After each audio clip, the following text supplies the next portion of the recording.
அவருடைய சாட்சிகளை கைக்கொண்டு அவரை முழு இருதயத்தோடும் தேடுகிறவர்கள் பாக்கியவான்கள்.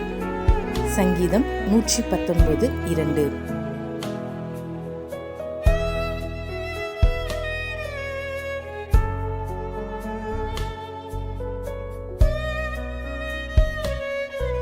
Blessed are they that keep his testimonies and that seek him with the whole heart. Psalms 119:2.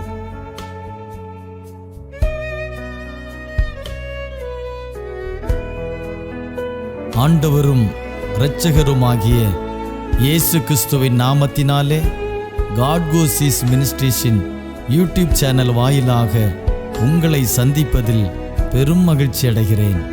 தேவனாகிய கர்த்தர் இந்த மாதத்திலே தம்முடைய வார்த்தைகளை நிறைவேற்ற உண்மையுள்ளவராயிருக்கிறார். ஆதலால் அவர் சொன்ன வார்த்தையின்படியே நிறைவேற்றுவார். நாம் கண்ட எல்லா துயரங்களுக்கும், சூழ்நிலைகளுக்கும், பிரச்சனைகளுக்கும், கடன் பாரங்களுக்கும் பலனாக தேவனுடைய வார்த்தையை பிடித்து கொள்ளுவோம். நிச்சயம் தேவனாகிய கர்த்தர் தம்முடைய வார்த்தையின்படியே நம்மை ஆசீர்வதிப்பார். இந்த 2வது மாதத்திலே ஒவ்வொரு நாளும் தேவனுடைய வார்த்தையை கேளுங்கள், அறிக்கை செய்யுங்கள், விசுவாசியுங்கள். கர்த்தர் சொன்ன வாக்குத்தத்தங்களை அவர் நிறைவேற்றுவார் என்று விசுவாசிப்போம், காத்திருப்போம். தேவனாகிய கர்த்தர் இந்த மாதத்திலே பெரிய காரியங்களை செய்வாராக. ஆமேன்.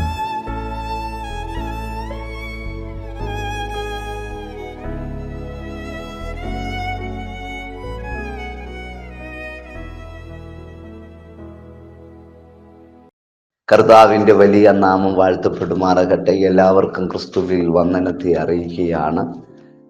ദൈവം ചെയ്ത നന്മകൾ ഓർത്ത് എത്ര വർണ്ണിച്ചാലും മതിവരാത്ത ദൈവത്തിൻ്റെ വലിയ നടത്തിപ്പുകൾക്കായി, സൂക്ഷിപ്പുകൾക്കായി, കരുതലിനായി ഞാൻ ദൈവത്തിന് നന്ദി പറയുകയാണ്. നമ്മുടെ ദൈവമോ സ്വർഗത്തിലുണ്ട്, തനിക്ക് ഇഷ്ടമുള്ളതൊക്കെയും ചെയ്യുമെന്ന് സങ്കീർത്തനക്കാരൻ പറയുന്നത് പോലെ കർത്താവിൻ്റെ സാന്നിധ്യവും സൂക്ഷിപ്പും നമ്മളോട് കൂടെ ഇരിക്കട്ടെ.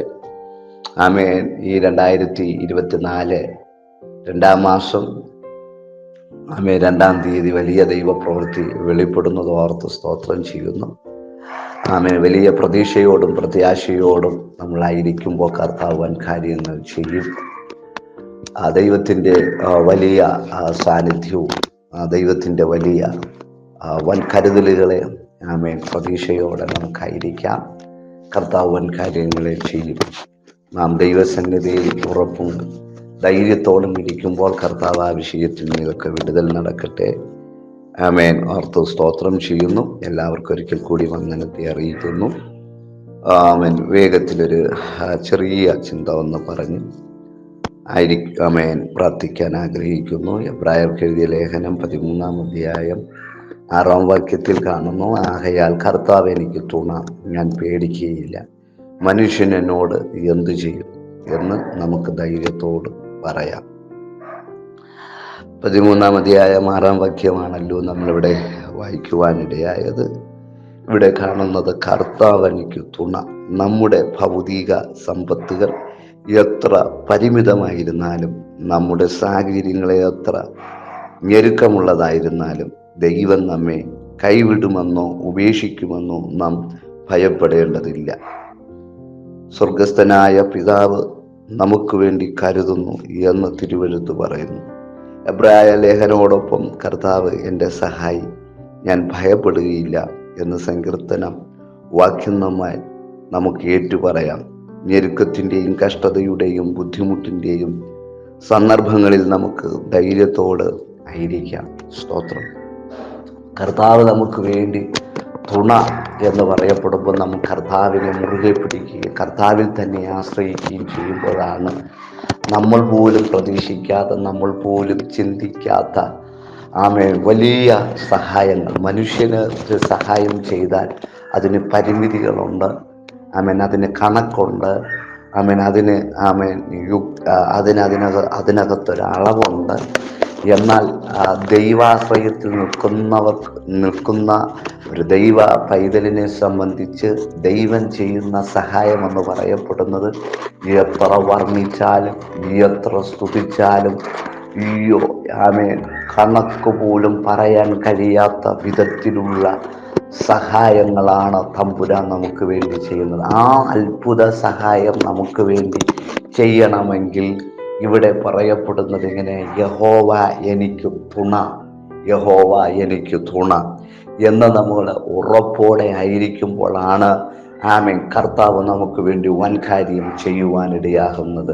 എബ്രായർക്ക് എഴുതിയ ലേഖനം 13-ാം അധ്യായം അതിൻ്റെ 5-ാം വാക്യം പറയപ്പെടുന്നു: നിങ്ങളുടെ നടപ്പ് ദ്രവ്യാഗ്രഹമില്ലാത്തതായി ഇരിക്കട്ടെ, ഉള്ളത് കൊണ്ട് തൃപ്തിപ്പെടുവാൻ ഞാൻ നിന്നെ ഒരു നാൾ കൈവിടുകയില്ല, ഉപേക്ഷിക്കുകയില്ല എന്ന് അവൻ തന്നെ അരുളി ചെയ്തിരിക്കുന്നുവല്ലോ. 6-ാം വാക്യം: ആകയാൽ കർത്താവ് എനിക്ക് തുണ, ഞാൻ പേടിക്കുകയില്ല. മനുഷ്യൻ എന്നോട് എന്തു ചെയ്യും എന്ന് നമുക്ക് ധൈര്യത്തോടെ പറയാം. ആമേൻ, ഹല്ലേലൂയ. ദൈവ സന്നിധിയിൽ നാം ഉറപ്പും ധൈര്യവും ആയിരിക്കുമ്പോൾ തമ്പുരാൻ പറയുന്നൊരു ശബ്ദമാണ്, ആമേൻ, ഒരരുളപ്പാടാണ്: ഞാൻ ഉപേക്ഷിക്കുകയില്ല, ഞാൻ ഒരു നാൾ കൈവിടുകയില്ല. ആ പ്രോമിസ് നമ്മുടെ ഉള്ളിൽ വെളിപ്പെടുമ്പോഴാണ് ആമേൻ വീണ്ടും പറയും, യഹോവ എനിക്ക് തുണ. കണ്ടോ, ആമേൻ, ആ ഉറപ്പ് നമ്മുടെ ഉള്ളിൽ വരപ്പെടുമ്പോഴാണ് പറയപ്പെടുന്നത്, ആമേൻ, സ്തോത്രം, യഹോവ എനിക്ക് തുണ, യഹോവ എൻ്റെ സഹായി. സ്തോത്രം, ഞാൻ പേടിക്കുകയില്ല. അപ്പോൾ ഇന്ന് പകലിൽ ശ്രദ്ധിക്കേണ്ടതൊന്നുണ്ട്: തമ്പുരാൻ നമ്മുടെ കൂടെ ഉണ്ടെങ്കിൽ ഒന്നും പേടിക്കേണ്ട ആവശ്യമില്ല. പേടിപ്പെടുത്തുന്ന സകല കാര്യങ്ങൾ വരും, ആമേൻ, ഭീതി ഉളവാക്കുന്ന വിഷയങ്ങൾ വരും. എന്നാൽ ഇവിടെ പറയപ്പെടുന്നു, തമ്പുരാന്റെ സന്നിധിയിൽ നിലനിൽക്കുന്ന ഒരു തമ്പുരാന്റെ സന്നിധിയിൽ നിൽക്കുന്ന ഒരു ദൈവ പൈതലിനോട് പറയപ്പെടുന്നു, പേടിക്കണ്ട, ഒന്നും ചെയ്യാൻ പറ്റത്തില്ല. മനുഷ്യന് എന്ത് ചെയ്യാൻ പറ്റും? വാക്കുകൾ കൊണ്ടും അവരുടെ കഴിവ് കൊണ്ടും ശക്തി കൊണ്ടുമൊക്കെ എൻ്റെ ഭാവനയിൽ പറഞ്ഞ അഭിനയിക്കാനേ കഴിയത്തുള്ളൂ. അനുഭവമുള്ളവൻ അഭിനയത്തിൽ പേടിക്കണ്ട, കുടുങ്ങണ്ട എന്നാണ്. സ്തോത്രം. അങ്ങനെയാണെങ്കിൽ യോശുവയോട് നമുക്ക് ചോദിക്കാം. യോശുവയോട് 1-ാം അധ്യായം 5-ാം വാക്യത്തിൽ കാണപ്പെടുന്ന വാക്യം ഇങ്ങനെയാണ്: ആമേൻ, സ്തോത്രം, ഞാൻ മോശയോട് കൂടെ ഇരുന്നത് പോലെ യോശുവയോട് കൂടെ ഇരിക്കും. ഉറപ്പുള്ളവനായി ധൈര്യമുള്ളവരായി, ആമേൻ, സ്തോത്രമായിരിക്കാൻ ഞാൻ ഉപേക്ഷിക്കുകയില്ല, ഒരു നാളും കൈവിടുകയില്ല. ഒരു മനുഷ്യനും നിന്റെ ജീവകാലത്ത് നിന്റെ മുമ്പിൽ നിൽക്കുകയില്ല എന്നുള്ള ആ പ്രോമിസ് വാക്യം തൻ്റെ ജീവിതത്തിന് അത് ബലമാണ്, അത് ശക്തിയാണ്. അതുകൊണ്ടാണ് തൻ്റെ ജീവിതത്തിനകത്ത് മോശയ്ക്ക് കടക്കാൻ പറ്റാത്ത യോർദാൻ താൻ നിൽക്കപ്പെടുമ്പോൾ, സ്തോത്രം, താൻ കാൽ ചവിട്ടിയപ്പോൾ ആ യോർദാനിലെ മേലൊഴുക്ക് നിന്ന് ഉണങ്ങിയ നിലത്തൂടെ പോകുവാനിടയായി തീർന്നത്. നിന്റെ മുമ്പിൽ ഏതൊക്കെ പ്രതിസന്ധികളും പ്രയാസങ്ങളും നിൽക്കപ്പെടുമ്പോൾ ദൈവാലോചന അനുസരിച്ച് ദൈവവ്യവസ്ഥ പ്രകാരം ദൈവത്തിൻ്റെ അരുളപ്പാട് കേട്ട് ദൈവാത്മാവ് പറയുന്നത് പോലെ അനുസരിച്ച് സ്റ്റെപ്പ് വെച്ച് കഴിഞ്ഞാൽ കരകവിഞ്ഞൊഴുകുന്നതായ ഏത് പ്രതികൂല പ്രതിസന്ധികളായിരുന്നാലും ഉണങ്ങിയ നിലത്തോടെ അത്ഭുതത്തിൻ്റെ വഴിയിലൂടെ പ്രവേശിക്കുവാൻ കഴിയുമെന്നുള്ള കാര്യം മറന്നു പോകരുത്. മത്തായി എഴുതിയ സുവിശേഷം 28-ാം അധ്യായം 20-ാം വാക്യത്തിൽ കാണുന്നത്, ഞാൻ നിന്നെ കൈവിടുകയില്ല, ഉപേക്ഷിക്കുകയില്ല ഒരു നാളും. ആവർത്തന പുസ്തകം 31-ാം അധ്യായത്തിലും അവിടെ കാണുകയാണ്, സ്തോത്രം, മോശയോട് കൂടെ ഇരുന്നത് പോലെ അതേ നിന്നോട് കൂടെ ഇരിക്കും, നിന്നോട് കൂടെ ഇരിക്കും, ധൈര്യമായിരിക്കില്ല, ഉപേക്ഷിക്കുകയില്ല എന്നുള്ള ആ വചനം ഇന്ന് പകലിൽ ദൈവ പൈതങ്ങളെ, ദൈവദാസന്മാരെ, ഉറപ്പുള്ളവരായി ധൈര്യമുള്ളവരായിരിക്കാൻ ദൈവം നമ്മെ സഹായിക്കട്ടെ. യഹോവ എൻ്റെ തുണയാണ്. സ്തോത്രം, മനുഷ്യനൊന്നും ചെയ്യാൻ കഴിയത്തില്ല. ദൈവം അറിയാതെ നമുക്കൊന്നും സംഭവിക്കുകയില്ല. ദൈവാലോചനയിലും ദൈവ സാന്നിധ്യവും ദൈവിക വാഗ്ദത്തങ്ങളും മുറുകെ പിടിക്കുവാൻ തയ്യാറാകുന്നു എങ്കിൽ ഇന്ന് പകലിൽ നമുക്ക് വേണ്ടി ഒരു അത്ഭുതം, നമുക്ക് വേണ്ടി ഒരു വിടുതൽ, നമുക്ക് വേണ്ടി ഒരു വഴി സ്വർഗം തുറക്കുമെന്നുള്ള കാര്യം നമ്മെ മറന്നു പോകരുത്. ഈ വചനങ്ങളാൽ ദൈവം നമ്മെ അനുഗ്രഹിക്കട്ടെ. God bless you. God bless you.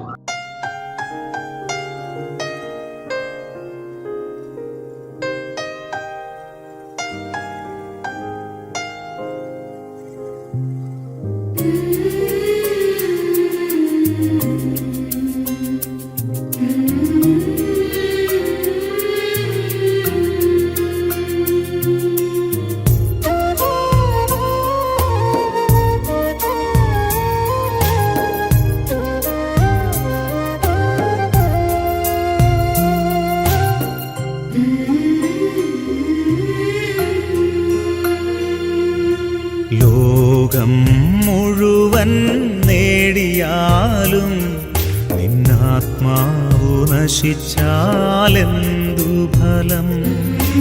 ലോകം മുഴുവൻ നേടിയാലും നിന്നാത്മാവു നശിച്ചാലെന്തു ഫലം? ആത്മാവിൻ വിലയാ എന്തു നൽകും നീ? പകരം വയ്ക്കാനെന്തുണ്ടീ ഭൂമിയിൽ? നിൻ സമ്പത്തു മുഴുവനോ ലോകത്തെ തന്നെയോ പകരം നൽകിയിടുകിൽ മതിയാകുമോ? ലോകം മുഴുവൻ നേടിയാലും നിന്നാത്മാവു നശിച്ചാലെന്തു ഫലം?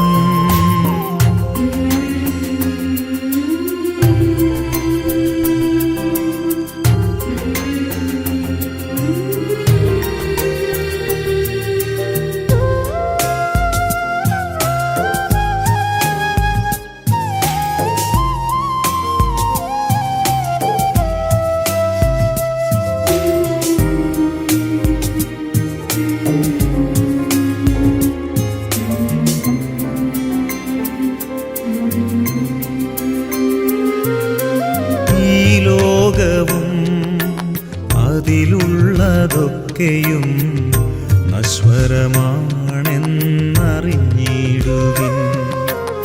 ഈ ലോകവും അതിലുള്ളതൊക്കെയും നശ്വരമാണെന്നറിഞ്ഞിടുവിൻ.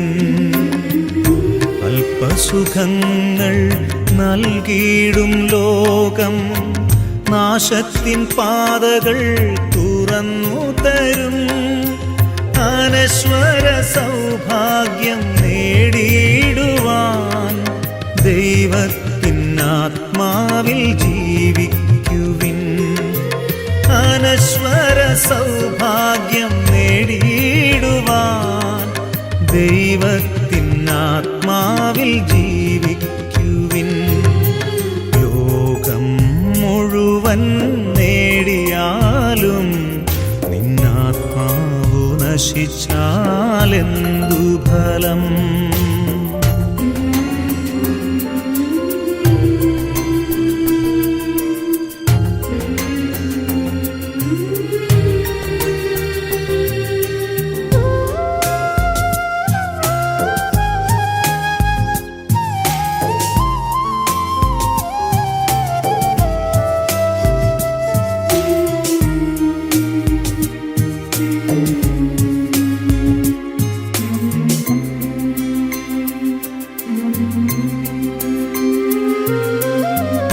ജീവിതം ദൈവത്തിൻ ദാനം, അവിടുത്തെ നാമം പുകഴ്ത്തിയിടുവിൻ. ഈ ജീവിതം ദൈവത്തിൻ ദാനം, അവിടുത്തെ നാമം പുകഴ്ത്തിയിടുവിൻ. വരുവാനിരിക്കുന്നതൊന്നുമേ നമ്മൾ അറിയുന്നില്ലെന്നോർത്തിയിടണം. സർവം ഭരിക്കുന്ന ദൈവത്തിൻ മുൻപിൽ ജീവനും ആത്മാവും സമർപ്പിച്ചിടാം. സർവം ഭരിക്കുന്ന ദൈവത്തിൻ മുൻപിൽ ജീവനും ആത്മാവും സമർപ്പിച്ചിടാം. ലോകം മുഴുവൻ നേടിയാലും നിന്നാത്മാവു നശിച്ചാലെന്തു ഫലം? ലോകം മുഴുവൻ നേടിയാലും നിന്നാത്മാവു നശിച്ചാലെന്തു ഫലം? ആത്മാവിൻ വിലയാ എന്തു നൽകും നീ? പകരം വയ്ക്കാനെന്തുണ്ടീ ഭൂമിയിൽ? നിൻ സമ്പത്തു മുഴുവനോ ലോകത്തെ തന്നെയോ പകരം നൽകിയിടുകിൽ മതിയാകുമോ? ലോകം മുഴുവൻ നേടിയാലും നിന്നാത്മാവു നശിച്ചാലെന്തു ഫലം?